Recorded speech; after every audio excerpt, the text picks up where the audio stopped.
Remember when this game was supposed to come out in January? Hardy f***ing hard! Okay, so I just recently finished Act 1 of Hiveswap. If you don't know what Hiveswap is, you don't know what Homestuck is. And if you don't know what Homestuck is, good. Run! Get out of here!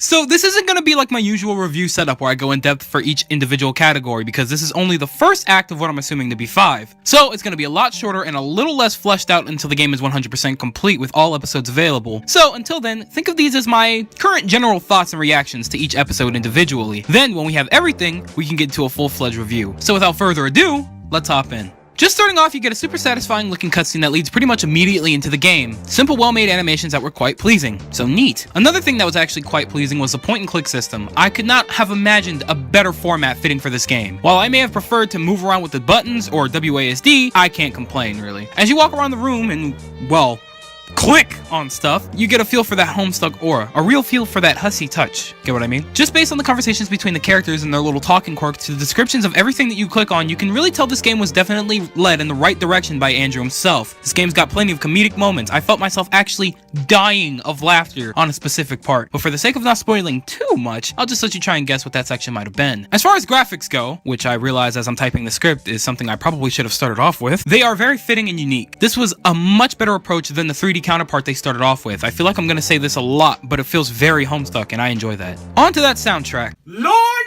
that soundtrack! I'm very pleased with it. I knew this game was gonna have some hella pleasant tones and even some possible headbangers based on that trailer we dissected nearly a year ago, so I'm not surprised that I like the music in this game as much as I did. So far, maybe 2 of these songs may go on a playlist somewhere, but overall the sounds complement the background very nicely. I'm also very pleased with the length. Again, it's an episodic, so its first part did a good job of introducing the mechanics and the characters at a pleasant pace. For the most part, finding out how to progress wasn't too hard and nothing felt rushed. If it were any longer, I probably would have said it could have been split in half and have been 2 episodes. Any shorter and I would have screamed louder than I already do for more. I'm just hoping that the next episode has a similar length. Anyway, that does it for my quote-unquote review of the first episode. Expect the next few videos related to Hiveswap to be a lot shorter since the mechanics and whatnot are going to be generally the same. And once the whole thing is out, whoo boy, get those eardrums ready because I'm most likely going to be repeating a lot of this. So good luck, mateys. I recommend getting the game. It's only $8 and it's a good way to pass at least 3-4 hours. Again, I'm talking to my boys who know what Homestuck is and are interested in getting the game. If you don't and are still here for some reason, I wasn't kidding at the beginning.